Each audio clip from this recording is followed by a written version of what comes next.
ఓం శ్రీ సాయిరామ్. ఆదూరి సాయి కథాజరికి అందరికీ స్వాగతం. చిన్నపిల్లలకు బుల్లి కథలు. ప్రత్యుపకారం. అనగనగా ఒక ఊరు. ఆ ఊరిలో ఒక రైతు తన చిన్న పూరింట్లో నివసిస్తూ ఉండేవాడు. అతడికి కొద్దిగా పొలం ఉంది. ఆ పొలంలో పంట వేసుకుని వచ్చిన దానితో తృప్తిగా జీవించేవాడు.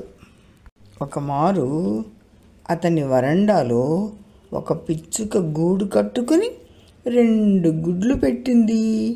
అవి పిల్లలయ్యాయి. ఆ పిల్లలకు ఆహారం తేవాలంటే గూట్లో పిల్లలకు కాపలా ఎవ్వరూ లేరని బాధపడసాగింది. రైతు వాటిని చూసి ఒక చిన్న గిన్నెలో కొద్దిగా ధాన్యం, మరొక గిన్నెలో కొద్దిగా నీరు పోసి అక్కడ ఉంచాడు. తల్లి పిచ్చుక అది చూసి రైతు మంచి మనసుకు ఎంతో సంతోషించింది. క్రమంగా పిచ్చుక పిల్లలు పెద్దవయ్యాయి. వాటికి బయట నుంచి చిన్న చిన్న పురుగులను తెచ్చి పెట్టసాగింది తల్లి పిచ్చుక. అవి పెద్దవి కాగానే గూడు వదిలి తమ ఆహారం తామే సంపాదించుకోను వెళ్ళే సమయంలో తల్లి పిచ్చుక చెప్పింది కదా, మన రైతు పొలంలో ధాన్యానికి హాని కలిగించకూడదు సుమా. అతడు మనకు ఆహారం పెట్టాడు, గూడు కట్టుకోని చోటిచ్చాడు, జాగ్రత్త అని చెప్పి పంపింది. తల్లి పిచ్చుక ఒకరోజు రైతు దిగులుగా ఉండడం చూసి రైతును అడిగింది, ఎందుకు మీరు దిగులుగా ఉన్నారు అని. రైతు చెప్పాడు కదా, నా పొలాన్ని చీడ పురుగులు వచ్చి పాడు చేస్తున్నాయి, దిక్కు తోచక బాధపడుతున్నాను అన్నాడు. తల్లి పిచ్చుక రివ్వున ఎగిరిపోయి అతడి పొలం చూసింది. పొలం నిండా చీడపురుగులే. ఆ పిచ్చుక వెంటనే తన జాతి పిచ్చుకలనంతా విందుకు రండి, విందుకు రండి అని ఆహ్వానించింది.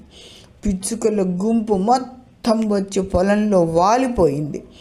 పొలంలో ఉన్న చీడపురుగులనంతా ఒక్క పూటలో తినేసి రైతు పొలాన్ని చీడ నుంచి కాపాడాయి. రైతు సాయంకాలం వచ్చి చూసేసరికి పొలమంతా చీడ లేకుండా శుభ్రంగా ఉండటం చూసి ఆశ్చర్యపోయాడు. తల్లి పిచ్చుక వచ్చి, అయ్యా, నాకు గూడు, కూడు, నీరు కూడా ఇచ్చిన మీకు చేతనైన సాయం చేశాను. మా జాతి అంతా వచ్చి మీ పొలంలో విందు చేసుకువెళ్ళింది అని చెప్పి రివ్వున ఎగిరిపోయింది.